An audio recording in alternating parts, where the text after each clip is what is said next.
Kaya po ako nagtataka kasi bakit po yung ibang mga kababayan natin nananawagan sa Armed Forces of the Philippines na makialam?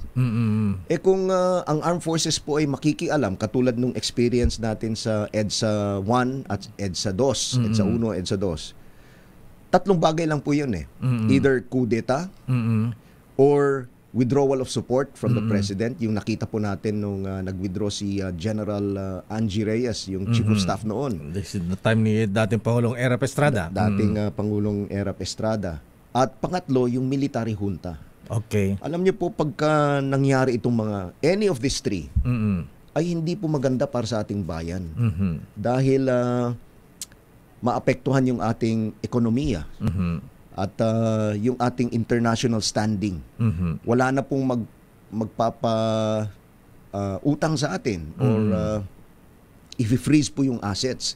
At yung pong standing natin katulad sa ASEAN. Okay. Manong Deo, 'di ba ngayon po ang hindi na lang natin na uunahan ay ang Cambodia, Laos, Myanmar. Lahat po ng ibang mga ASEAN countries Vietnam, ay naunahan na tayo. At nakausap ko rin po yung Prime Minister ng Cambodia. Kaibigan ko po si Prime Minister Hun Manet dahil dati po siyang commander ng army nila.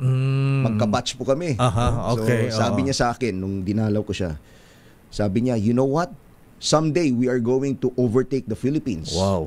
Because you are importing rice from us. Talaga. So, rice exporter pala sila? Rice exporter po sila.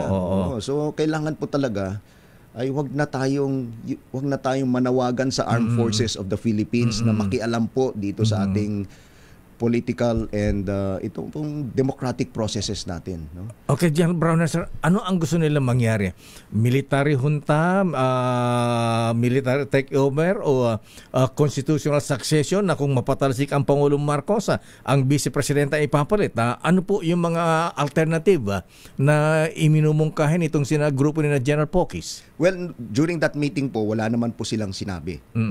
Inaantay nga po namin kung ano yung gusto talaga nilang gawin namin pero hindi nila binanggit. Pero kitang-kita naman po sa mga pag nagrarally sila, yung mga panawagan nila, etc. At yung mga posters nila na nagsasabi na General Browner, makialam ka na o kaya sumama ka na. Makinig ka sa taong bayan, no? So yun po yung mga kaya po nananawagan ako sa ating mga kababayan na wag na pong idamay ang armed forces. Please shield the armed forces from the political environment. Yung mga nangyayari po ngayon sa ating politika.